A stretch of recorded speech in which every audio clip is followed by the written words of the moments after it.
दोस्तों साल 2012 का ये वो वक्त था कि पूरी दुनिया के अंदर ड्रग्स या फिर नशीले पदार्थों के खिलाफ एक मुहिम चलाई गई।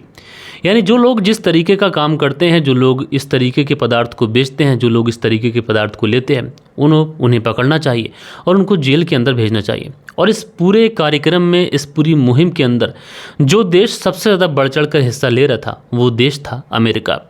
अमेरिका की गवर्नमेंट ने अपने यहाँ पुलिस अफसरों को ये आदेश दे रखे थे कि जो भी व्यक्ति जो इस तरीके के पदार्थ को बेचते हैं, जो इस तरीके के पदार्थ को खरीदते हैं, जो इस तरीके के पदार्थ का सेवन करते हैं और जो इस तरीके की गतिविधियों में लिप्त हैं, उनको गिरफ्तार करना जाना चाहिए, उनको सलाखों के पीछे भेजना चाहिए। और इसी बीच में अमेरिका की पुलिस को एक सूचना मिलती है कि एक नाम पुलिस को पता चलता है कि नाम है सैमुअल लिटिल, जिसकी उम्र तकरीबन 60 से 70 वर्ष के आसपास रही होगी। इसके बारे में पुलिस को सूचना मिलती है कि ये जो व्यक्ति है ये इस तरीके के पदार्थ को बेचता है, इस तरीके के पदार्थ को खरीदता है, यानी इस तरीके के पदार्थ को और इस तरीके के काम में ये व्यक्ति लिप्त है। लिहाजा पुलिस को इस सैमुअल्स लिटिल्स का एड्रेस मिलता है। पुलिस वहाँ पर पहुँचती है तो ये जो व्यक्ति होता है बहुत ही कमज़ोर और बीमार हालत में बेड पर पड़ा हुआ होता है। इसको डायबिटीज़ होती है और ये ठीक से चल भी नहीं पा रहा होता है। लिहाजा उसके बाद में पुलिस इस व्यक्ति को अरेस्ट करती है। अरेस्ट करने के बाद में सीधा इसे पुलिस थाने लेके पहुँचती है। अब दोस्तों अमेरिका की जो पुलिस है उस पुलिस का एक काम बहुत ही ज़्यादा सराहनीय है और वो ये है कि किसी भी अपराधी को पकड़ा जाता है तो उसका डीएनए सैंपल कलेक्ट कर लिया जाता है, ताकि आगे से अगर कोई अपराध हो उस अपराध में या फिर पीछे के पास के कोई अपराध में उसका डीएनए सैंपल अगर मैच करता है तो उसके जो पाप का घड़ा है उसकी पोल पट्टी खुल सकती है। लिहाजा पुलिस वाले फैसला करते हैं कि सैमुअल लिटिल का भी डीएनए टेस्ट करना चाहिए। और दोस्तों जब इसका डीएनए सैंपल लिया जाता है और अलग अलग जगहों से जब इसका डीएनए सैंपल मैच होता है, यकीन दोस्तों 93 ऐसे मामले थे, 93 ऐसे मर्डर केस थे जिन मर्डर केसों की जगह से इसका डीएनए सैंपल मिला था। यकीनन दोस्तों ये पूरे अमेरिका को बल्कि पूरी दुनिया को ये जो केस था आगे चलकर इसकी इन्वेस्टिगेशन हिलाने वाली थी। तो ये पूरी कहानी मैं आप लोग को सिलसिलेवार तरीके से सुनाऊंगा। रात के 10 बज चुके हैं। मैं हूं आप सभी का अपना शावेज़ मलिक और हाजिर हूं आप लोगों के सामने फिर से एक क्राइम की कहानी को लेके, एक क्राइम की घटना को लेके। अच्छा दोस्तों बहुत दिन हो गए कि मैंने कोई सीरियल किलर की कहानी नहीं सुनाई है। आप लोगों ने मुझसे लगातार बोला एक एक तरीके की कहानी सुनकर आप लोग बोर भी हो गए। तो फाइनली मैंने डिसाइड किया कि आप लोगों की पसंद को, आप लोग के टेस्ट को ध्यान में रखते हुए कोई सीरियल किलर की कहानी सुनाता हूँ। और दोस्तों आज की जो सीरियल किलर की कहानी मैं आप लोग को सुनाने वाला हूँ, ये कहानी आप लोग को अंदर तक तोड़ के रख देगी। लेकिन दोस्तों इस कहानी की मैं शुरुआत करूं उससे पहले मैं आप लोगों से एक रिक्वेस्ट करना चाहता हूं। वैसे मैं आप लोगों से हर वीडियो में रिक्वेस्ट नहीं करता, लेकिन दोस्तों मैं जितनी मेहनत के साथ में स्टोरी लेके आता हूं, जितनी मेहनत के साथ में शूट करता हूं, उसके बाद मैं आप लोगों तक पहुंचाता हूं, उसमें काफ़ी ज़्यादा मेहनत लगती है। तो आप लोग का भी फ़र्ज़ बनता है, आप लोग का भी कर्तव्य बनता है कि आप लोग हमारे चैनल को सपोर्ट करें, अपना प्यार दिखाएं। पहली बार अगर आए हैं तो इसे सब्सक्राइब करें, अगर रेगुलर देखते हैं तो लाइक और कमेंट्स से अपना प्यार दिखाएं। और दोस्तों इसी तरीके से अगर आप लोग लाइक और कमेंट्स और सब्सक्राइब करते हैं तो मुझे नई से नई कहानी लाने में एक बड़ा मोटिवेशन मिलता है। यानी यूँ कहूँ कि आपका एक कमेंट्स मेरे लिए एक कप या फिर एक गिलास ग्लूकोज का काम करता है। जैसा कि दोस्तों मैंने आप लोगों को बताया कि साल 2012 के अंदर ये मुहिम चलाई गई थी कि जितने भी लोग ड्रग्स का काम करते हैं या फिर जो लोग इस तरीके के पदार्थ को लेते हैं, जो लोग ग्रहण करते हैं, उनके खिलाफ एक मुहिम चलाई गई थी। अमेरिका इस मामले में बहुत ज़्यादा सख्त था। उसने अपने यहाँ की पुलिस को भी इस तरीके से अलर्ट कर दिया था कि ऐसा कोई भी व्यक्ति, कोई भी संदिग्ध मिले उसे तुरंत से तुरंत हवालात के पीछे पहुँचाना चाहिए। दोस्तों उसके बाद में ये सैमुअल लिटिल जो होता है ये पुलिस की गिरफ्त में होता है। अच्छा अमेरिका का एक दस्तूर यह है कि वहाँ पर जितने भी सिटीज़न हैं वो सब के सब अपने सैंपल्स जो है वो वहाँ पर डीएनए स्टोर होता है, उसमें एक तरीके से स्टोर करके रखते हैं। इसके पीछे दो बड़ी वजह हैं। एक वजह यह है कि अमेरिका के अंदर हर कोई व्यक्ति सेपरेट रहता है, यानी बाप कहीं और रह रहा है, बेटा कहीं और रह रहा है, पत्नी कहीं और रह रही है, बेटी कहीं और रह रही है। तो ऐसे में बहुत सारे रिश्तेदार ऐसे होते हैं जो एक दूसरे से बरसों तक मिल नहीं पाते। ऐसे में कोई व्यक्ति अगर किसी तक पहुंचना चाहता है तो वो अपने डीएनए सैंपल तक पहुंच सकता है। तो इस तरीके की वजह से भी ये डीएनए सैंपल स्टोर किया गया और साथ के साथ क्राइम की गतिविधियों को कंट्रोल करने के लिए भी डीएनए सैंपल स्टोर करने का एक फार्मूला या फिर यूँ कहें कि एक कानून जो है वो अमेरिका के अंदर है। लिहाजा उसके बाद में इस व्यक्ति जो सैमुअल लिटिल था, 60 से 70 वर्ष के आसपास इसकी उम्र है, जब इसका डीएनए सैंपल मैच किया जाता है तो पुलिस को ये डीएनए सैंपल 3 ऐसी डेड बॉडी के पास से मिले डीएनए सैंपल से मैच होता हुआ दिखाई पड़ता है। जो तीनों डेड बॉडी या जो तीनों मर्डर मिस्ट्री थी ये पुलिस के रिकॉर्ड में अभी भी अनसॉल्व्ड मिस्ट्री थी। दोस्तों पुलिस को ये तो पता चल चुका था कि इस व्यक्ति के डीएनए सैंपल 3 ऐसी डेड बॉडी के पास से मिले हैं जो पुलिस की हिस्ट्री में अभी भी अनसॉल्व थे। उसके बाद में पुलिस वाले इस व्यक्ति से कहते हैं कि दरअसल 3 मर्डर हुए थे, जो तीनों की तीनों मर्डर मिस्ट्री अभी भी अनसॉल्व है और वहाँ से तुम्हारे फिंगरप्रिंट्स, तुम्हारा डीएनए मिला है और हो ना हो वो तीनों ही कत्ल तुमने किए हैं। अब ये जो व्यक्ति है जब इस तरीके की बातें सुनता है तो पुलिस की इस तरीके की बातों को ये बेबुनियाद बताता है। ये कहता है कि इस तरीके के कांड में, इस तरीके के क्राइम में आप लोग मुझे मत घसीटो, मेरा उन मर्डर से कोई भी लेना देना नहीं है। न जाने मेरे डीएनए सैंपल्स वहाँ पर कहाँ से पहुँच गए, न जाने मेरा वहाँ पर फिंगरप्रिंट्स आप लोगों को कैसे मिल गए, जबकि आप खुद बता रहे हैं कि 10 से 15 साल पुरानी कहानी है। तो 10 से 15 साल पुरानी मर्डर मिस्ट्री में आप मुझे कैसे घसीट सकते हैं, भला ये कैसे पॉसिबल है। अब जब ये व्यक्ति इस तरीके से उन मर्डर मिस्ट्री से एक तरीके से पल्ला झाड़ता है तो पुलिस को भी ये लगता है कि शायद ये व्यक्ति ठीक कह रहा है। 10 से 15 साल पुरानी मर्डर मिस्ट्री के अंदर आखिरकार हम इसको जिम्मेदार या फिर दोषी कैसे ठहरा सकते हैं, वो भी महज एक डीएनए सैंपल्स की वजह से। दोस्तों भले ही सैमुअल्स लिटिल इन तीनों ही मर्डर केस से अपना पल्ला झाड़ चुका था, लेकिन दोस्तों पुलिस के पास में और कोई भी ऑप्शन नहीं था, क्योंकि इस सैमुअल्स के जो फिंगरप्रिंट्स, जो डीएनए सैंपल्स थे वो उन जगहों से मैच हो रहे थे जहां पर मर्डर हुआ था। लिहाजा उसके बाद में पुलिस ये तो सोचती है कि हो ना हो यही व्यक्ति इन कत्लों के पीछे है, क्योंकि जो डीएनए सैंपल्स मैच हो रहे थे वो ऐसा नहीं था कि 40 या फिर 50% के आसपास मैच हो रहे थे, बल्कि वो सारे के सारे डीएनए सैंपल्स 100% के आसपास मैच हो रहे थे। उसके बाद में पुलिस वाले अब इसकी मेहमान नवाजी करते हैं, इसके ऊपर सख्ती दिखाते हैं, डेली 1 से 1.5 घंटा इसको टॉर्चर करते हैं और इससे पूछताछ करते हैं कि बताओ उन जगहों पर तुम्हारे डीएनए सैंपल्स आखिरकार कैसे पहुँचे, जिन वेपन से मर्डर किया गया उनके ऊपर तुम्हारे फिंगरप्रिंट्स कैसे पहुँचे। अब जब लगातार पुलिस इससे सख्ती दिखा रही है, लगातार इससे पूछताछ कर रही है, तो जो सैमुअल्स था ये भी आखिरकार टॉर्चर्स को कहाँ तक झेलता। आखिरकार सैमुअल्स पुलिस के सामने टूट जाता है और टूटने के बाद में दोस्तों एक ऐसी कहानी सुनाता है, एक ऐसे जुर्म की, एक ऐसी दास्तान की इबारत लिखता है, एक ऐसी बात पुलिस थाने के अंदर बताता है कि जिसको जो पुलिसकर्मी वहाँ के होते हैं जब वो सुनते हैं, उन सब की ये पूरी कहानी सुनने के बाद में एकदम से हवा खराब हो जाती है, उनके पाँव तले से ज़मीन खिसक जाती है। लेकिन दोस्तों पुलिस को इस बात का अंदाज़ा तो बिल्कुल भी नहीं था कि ये व्यक्ति मुंह खोलकर जो कहानी सुनाने वाला है, ये कहानी पूरे अमेरिका के लोगों को अगले कुछ दिनों तक सोने देने वाली नहीं है। दरअसल ये व्यक्ति बताता है, जिसका नाम सैमुअल्स लिटिल है, 60 से 70 वर्ष के आसपास इसकी उम्र है। ये कहता है पुलिस वालों से कि तुमने मुझे 3 मर्डर के मामलों में अरेस्ट कर रखा है और 3 मर्डर के मामलों में तुम मुझसे पूछताछ कर रहे हो, जबकि ये 3 मामले तो बहुत छोटी सी बात है, बल्कि मैंने तो लगभग 93 से ज़्यादा मर्डर किए हैं। अब जब इस तरीके की ये बात बताता है पुलिस वालों के तो हाथ पांव फूल जाते हैं। उनको लगता है कि एक व्यक्ति को हम लोग बस ड्रग्स के शक के में उठा के लेके आए थे, उसके बाद में उसके जो तार थे 3 मर्डर के केस तक जुड़े, लेकिन उसके बाद में जब उससे पूछताछ की गई तो वो 93 कत्ल करने की बात खुद अपने मुंह से बता रहा है। ये बातें सुनकर जितने भी पुलिस अफसर वहाँ पर थे उन सब के एकदम से होश उड़ जाते हैं। दौड़े दौड़े भागे भागे वो पुलिस अफसर अपने सीनियर्स अधिकारी के पास पहुँचते हैं एंड वहाँ पर पहुँचने के बाद में सारी ही बात सिलसिलेवार तरीके से बताते हैं कि इस तरीके से ड्रग्स के इल्ज़ाम में हमने एक व्यक्ति को उठाया था, उसके डीएनए सैंपल 3 डेड बॉडी के पास से मैच हुए, लेकिन जब हमने उस व्यक्ति से पूछताछ की तो वो व्यक्ति बता रहा है कि 3 मर्डर तो बहुत छोटी सी बात है, बल्कि मैंने तो 93 से ज़्यादा मर्डर किए हैं। अगर ऐसा वाकई में होता है और ये व्यक्ति वाकई में अगर सच बोल रहा है तो ये व्यक्ति अमेरिका के इतिहास का सबसे बड़ा सीरियल किलर है। दोस्तों सीनियर अधिकारी जब इस तरीके की बात सुनते हैं तो उनके भी हाथ पांव फूल जाते हैं। वो दौड़े दौड़े भागे भागे सैमुअल्स लिटिल के पास पहुंचते हैं, क्योंकि ये जो मामला बताया जा रहा था ये मामला इतना ज़्यादा छोटा मामला नहीं था। उनको लग रहा था कि शायद सैमुअल्स लिटिल पागल है और पागल होने के बाद में वो इस तरीके की बातें कर रहा है। लिहाजा वो सीनियर अधिकारी ये बातें कन्फर्म करना चाह रहे थे कि ये व्यक्ति मानसिक रूप से बीमार नहीं है, ये पागल नहीं है, ये जो भी बातें कह रहा है ये होशो हवास में कह रहा है, क्योंकि 93 मर्डर कोई छोटी मोटी बात नहीं होती है। लिहाजा उसके बाद में पुलिस वाले सैमुअल्स लिटिल से पूछते हैं कि आखिरकार तुमने क्यों मारा, क्यों कत्ल किया, क्योंकि पुलिस वाले जानना चाहते थे कि आखिरकार इन सारी चीज़ों के पीछे वजह क्या थी। दूसरी तरफ पुलिस वाले जो थे वो इस सैमुअल्स लिटिल के बारे में छानबीन शुरू करते हैं और जब इसके बारे में छानबीन शुरू करते हैं तो पुलिस को ये पता चलता है कि इस व्यक्ति की पैदाइश जो है वो 1940 के आसपास हुई थी और 1940 के आसपास जब इसकी पैदाइश हुई थी वो पैदाइश जेल के अंदर हुई थी। दरअसल इसकी जो माँ थी उस माँ को देह व्यापार के जुर्म में गिरफ्तार किया गया था, उसको सज़ा हुई और जेल के अंदर ही सैमुअल्स लिटिल पैदा हो गया।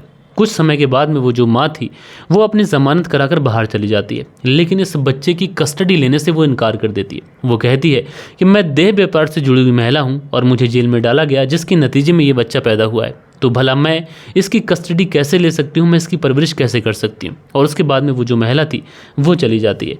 अब मात्र 3 से 4 दिन का ये बच्चा जेल के अंदर है। पुलिस वालों को समझ नहीं आ रहा है कि आखिरकार इसकी कस्टडी किसे दी जाए। लिहाजा पुलिस वाले अभी सैमुअल्स लिटिल के नाना नानी को ढूंढते हैं। नाना नानी को ढूंढते हैं और उसके बाद में सैमुअल्स लिटिल की जो जिम्मेदारी होती है ये नाना नानी के सुपुर्द कर दी जाती है। लेकिन दोस्तों, जैसा कि आप सभी लोगों को पता है कि अमेरिका के अंदर ज़्यादातर जो लोग रहते हैं वो लोग गोरे होते हैं। काले लोगों की संख्या बहुत ज़्यादा कम है। और अमेरिका के अंदर से आए दिन आप लोगों ने इस तरीके की खबरें सुनी होंगी कि वहाँ पर गोरे और काले को लेकर बहुत ज़्यादा विवाद हो जाता है। यानी नस्ली टिप्पणी हमेशा आप लोगों को देखने को मिलती रहती है। एक भारतीय महिला के ऊपर भी एक गोरी महिला ने इस तरीके की बातें कही थी, उससे उस तरीके से टॉर्चर किया था कि तुम्हारा जो रंग है उसकी वजह से मैं तुमको नफरत करती हूँ। हालांकि बाद में उस महिला को गिरफ्तार किया गया था। तो इस तरीके की कई घटनाएं जो हैं वो अमेरिका से आती रहती हैं। और सेम कुछ सैमुअल्स लिटिल के साथ भी ऐसा ही होता है। सैमुअल्स लिटिल जब धीरे धीरे बड़ा होता है और जब ये स्कूल जाना शुरू करता है तो वहाँ पर जितने भी गोरे बच्चे होते हैं वो सैमुअल्स लिटिल का मजाक उड़ाया करते हैं, इसे टॉर्चर किया करते हैं। और जब कभी भी सैमुअल्स लिटिल इस बात की कंप्लेंट लिखाने के लिए अपने प्रिंसिपल मैडम के पास या फिर प्रिंसिपल सर के पास जाता तो वो भी यह कहकर बात को रफा दफा कर देते कि यार सैमुअल्स जाने दो, जो लोग कर रहे हैं करने दो, बर्दाश्त कर लो, ऐसे ही चलेगा। और दोस्तों, ये सारी चीज़ों का असर सैमुअल्स लिटिल के दिमाग पर कुछ इस तरीके से पड़ गया था कि वो किसी भी तरीके से इन सारे लोगों से बदला लेना चाहता था कि आखिर मेरी गलती क्या है और उसके बावजूद भी ये लोग मुझे टॉर्चर कर रहे हैं। ये लोग अच्छे लोग नहीं हैं, ये लोग गंदे लोग हैं। और सैमुअल्स लिटिल जब 16 साल का होता है तो स्कूल के अंदर कुछ बच्चे इसे परेशान कर रहे होते हैं इसके काले रंग की वजह से। और उसी समय ये अपनी प्रिंसिपल मैडम से ये शिकायत करने के लिए जाता है कि कुछ बच्चे उसे मजाक कर रहे हैं, उसकी एक तरीके से उसकी जो एक तरीके से रैगिंग होती है वो रैगिंग कर रहे हैं। अब मैडम जो होती हैं वो कहती हैं कि सैमुअल से बर्दाश्त कर लो, वैसे भी तुम काले ही हो। तो एक तरीके से वो उन गोरे बच्चों की साइड ले रही थी। और इस बात से सैमुअल इतना ज़्यादा आग बबूला हो जाता है कि ये अपनी मैडम के ऊपर ही हमला कर देता है। अब सैमुअल जो था, चूँकि ये एक ब्लैक पर्सन था, तो ब्लैक पर्सन की आप लोगों को पता है कि बॉडी कितनी ज़्यादा गठीली होती है। तो ये मैडम को कुछ इस तरीके से पकड़ता है कि जितने लोग बचाने के लिए आते हैं उनको भी 2-4 मार देता है। इसकी वजह से वो लोग तुरंत पुलिस को फ़ोन कर देते हैं। पुलिस आती है, आने के बाद में सैमुअल्स को उठाती है, अपने साथ लेके जाती है। अब चूँकि जब पुलिस इसे लेके गई थी तो एक जुवेनाइल था, यानी 18 साल से इसकी कम उम्र थी। तो उसके बाद में इसे एक बाल सुधार गृह यानी एक बोर्डिंग स्कूल जो कि बाल सुधार गृह की तरह था उसमें इसको डाल दिया जाता है। अब कायदे से जब ये उस बाल सुधार गृह में पहुंचता है तो वहां पर जाने के बाद में ये अब सही तरीके से क्राइम को समझता है। और दोस्तों, जब तक ये बड़ा होकर उस बाल सुधार गृह से बाहर आता है, जब तक इसने सोच लिया था कि कुछ लोगों से इसे बहुत ज़्यादा नफरत है, एक गोरे लोगों से और एक ऐसी महिलाओं से जो देह व्यापार से जुड़ी हुई है, क्योंकि इसकी जो माँ थी वो देह व्यापार से जुड़ी हुई थी और वो इसको देह व्यापार की वजह से ही छोड़ के चली गई थी। इसलिए अपनी माँ के प्रति और गोरे लोगों के प्रति से बहुत ज़्यादा नफरत थी। और दोस्तों, जब ये उस बाल सुधार गृह से बाहर आता है तो बाहर आने के बाद में अब ये क्राइम की जो चीज़ें होती हैं उसमें इन्वॉल्व हो जाता है। अब कायदे से इसने जो सबसे पहले काम उस स्कूल से आने के बाद में शुरू किए थे वो ये किए थे, किसी की पॉकेट मार ली, किसी के यहाँ चोरी कर ली, कोई क्राइम कर दिया छोटा मोटा, किसी के साथ में लड़ाई झगड़ा कर दिया, किसी की चैन स्नैचिंग कर ली। इस तरीके का ये काम लगातार करने लगा था और इस वजह से लगातार इसका अब जेल के अंदर आना जाना शुरू हो गया था। दोस्तों, कहा यह जाता है कि जेल के अंदर जब ये जाता था तो वहाँ के जो पुलिस वाले थे वहाँ से इसकी अच्छी जान पहचान हो गई थी, क्योंकि जेल के अंदर इसका आना जाना डेली का हो गया था। तो वहाँ के लोगों से, कैदियों से इसकी अच्छी दोस्ती हो गई थी। जिस किसी भी जेल के अंदर जाता उसके डिसिप्लिन तो इसको पता ही होते, क्योंकि आए दिन ये उन जेल के अंदर जाता। जब कभी भी पकड़ा जाता तो पुलिस वालों से कहता कि ठीक है चलो ले चलो। इस तरीके से इसका जेल के अंदर जो आना जाना था वो लगातार चालू हो गया था। अब दोस्तों, इसी के साथ साथ समय गुजरने लगता है, लेकिन दोस्तों इस दौरान ये इतनी बार जेल गया था कि जेल का, पुलिस के चक्कर का जो खौफ था इसके दिल और जहन से निकल चुका था। दोस्तों, वक्त गुजरता रहता है और 1970 का साल आ जाता है। 1970 आते आते इसकी उम्र लगभग 30 साल के आसपास हो चुकी थी और इसी दौरान इसने अपना पहला कत्ल किया। दोस्तों, इस दौरान इसने एक वेश्या को बुलाया अपने घर में अपने मिलने के लिए। उसके बाद में उसके साथ में शारीरिक संबंध बनाए और उसके बाद में इसके घर में एक बाथ टब था, उसी के साथ नहाने के बहाने से ही उस बाथ टब में गया और वहीं पर डुबोकर उसकी हत्या कर दी। हत्या करने के बाद में उसके शव को वहाँ पर धकिया दिया, यानी दफना दिया एक गड्ढे में, और उसके बाद में ये अपने और कामों में लग गया। इसने फिर दूसरा मर्डर किया, तीसरा मर्डर किया। 1982 का जब वक्त आता है तो 1982 में एक लेप्री नाम की महिला के कत्ल के इल्ज़ाम में से अरेस्ट किया जाता है। लेकिन दोस्तों इसके ऊपर कोई भी सबूत या फिर कोई भी इसके खिलाफ कोई प्रूफ नहीं मिलता है। इसके बाद में इसे बाइज्जत बरी कर दिया जाता है। 6 महीने के बाद में एक और पैट्रिया नाम की महिला के कत्ल के जुर्म में इसे गिरफ्तार किया जाता है, लेकिन फिर से कोई सबूत मिलते नहीं है तो इसे छोड़ दिया जाता है। यानी 1970 से इसने ये काम चालू किया था और लगभग 1982 आते आते इसने कई सारे कत्ल कर दिए थे। दोस्तों धीरे धीरे वक्त गुजरता रहता है, ये कत्ल करता रहता है और कत्ल करने की इसकी प्लानिंग यही थी कि ज़्यादातर लोगों को डुबा कर मारता था, और डुबा कर इसलिए मारता था ताकि पानी में जितने भी सबूत हैं सारी चीज़ें मिट जाएं। और उसके बाद में दोस्तों साल 2005 का वक्त आ जाता है और साल 2005 आते आते इसने लगभग 93 महिलाओं की हत्या कर दी थी। और दोस्तों साल 2005 में इसने सब कुछ इसलिए छोड़ दिया ताकि ये बताता है कि इसकी उम्र 65 से 70 साल के आसपास हो चुकी थी। जिस्म जवाब दे चुका था, जिस्म के अंदर ताकत थी नहीं, रेप करने का स्टेमिना बचा नहीं था, ज़माना भी मॉडर्न हो चुका था, हाईटेक हो चुका था, सीसीटीवी कैमरे हर जगह लग चुके थे, तो अब पकड़े जाने का भी डर था। दूसरी तरफ ताकत भी नहीं बची जिस्म में। तो इस समय ये अपनी जो ज़्यादातर जो उम्र थी ये शराब में और नशा करने में गुजारने लगता। लेकिन दोस्तों पुलिस जब इससे पूछताछ करती है कि आखिरकार तुमने किस को और कैसे मारा, कत्ल करने की वजह क्या थी, और सबसे बड़ी बात यह कि तुम किसी भी कत्ल के अंदर तुम्हारे ऊपर कोई भी जुर्म सिद्ध क्यों नहीं हुआ, तो ये व्यक्ति बताता है कि मेरे कत्ल करने के सिर्फ और सिर्फ 2 तरीके हुआ करते थे। पहला तरीका मेरा यह था कि मैं ज़्यादातर उन महिलाओं को टारगेट बनाया करता था जो वेश्यावृत्ति के काम में थी, क्योंकि उनके आगे पीछे कोई होता नहीं, उनके ज़िंदा रहने उनके मरने से किसी को कोई फ़र्क नहीं पड़ेगा, इसलिए मैं उन महिलाओं को टारगेट बनाता, उनको मारता, उनके साथ में रेप करता और उसके बाद में उन्हें दफना देता। दूसरा ये, मैं उन्हें डुबा कर मारता था और फिर उसके बाद में कई महिलाओं को मैंने इस तरीके से मारा कि मैंने उनकी गर्दन पर एक कट लगा दिया और बाकायदा उस कट के अंदर से मैंने हाथ डाला उनकी गर्दन के अंदर और अंदर की अतड़ियाँ बाहर खींच ली। इतनी बेरहमी से इसने कत्ल किए।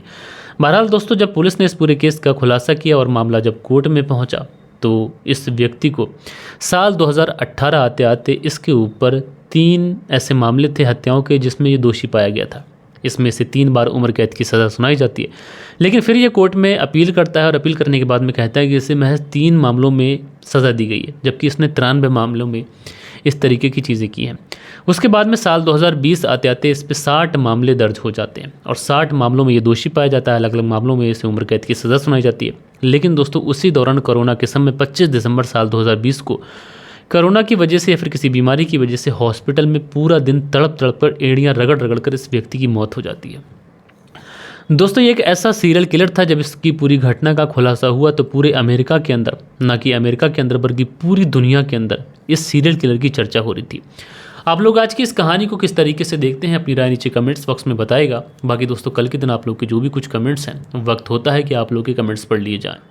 दोस्तों कल के दिन जो हमारे चैनल पर कमेंट्स आए थे इसमें प्रकाश सिंह जी ने कमेंट्स किया था, शुक्रिया। उसके बाद में देश दर्पण जी ने कमेंट्स किया था, लिखते हैं सर मैं नवाब लुधियाना से कहानी सुनता हूँ, तो जी शुक्रिया आपका। उसके बाद में सरफराज सिद्दीकी हैं, लिखते हैं आपने सही कहा, हुनर है तो कदर है और लोगों को एक हुनर नहीं बल्कि 2-3 हुनर अपने पास रखने चाहिए। सरफराज सिद्दीकी जी शुक्रिया आपका। उसके बाद में अगला जो कमेंट्स है अनुज सुखीजा है, लिखते हैं गुड जॉब भाई, तो अनुज जी शुक्रिया। सुरेंद्र शर्मा जी लिखते हैं नमस्कार मलिक भाई साहब, शाना विजयनगर राजस्थान से सुनते हैं। उसके बाद में मिनी व्लॉग हैं, लिखते हैं अस्सलाम वालेकुम, मैं सऊदी अरब से आपकी कहानी सुनता हूँ, मैं वसीम खान यूपी से हूँ, तो वसीम खान जी शुक्रिया मेरे भाई। राशिद खान जी कमेंट्स करते हैं, शुक्रिया। नसीर अहमद लिखते हैं अस्सलाम वालेकुम शावेज़ भाई, क्या बोलें किसी भी की रिश्तों का लिहाज अब रहा नहीं, तो मेरे भाई नसीर अहमद जी शुक्रिया आपका। दिनेश कुमार जी ने कमेंट्स किया है, शुक्रिया।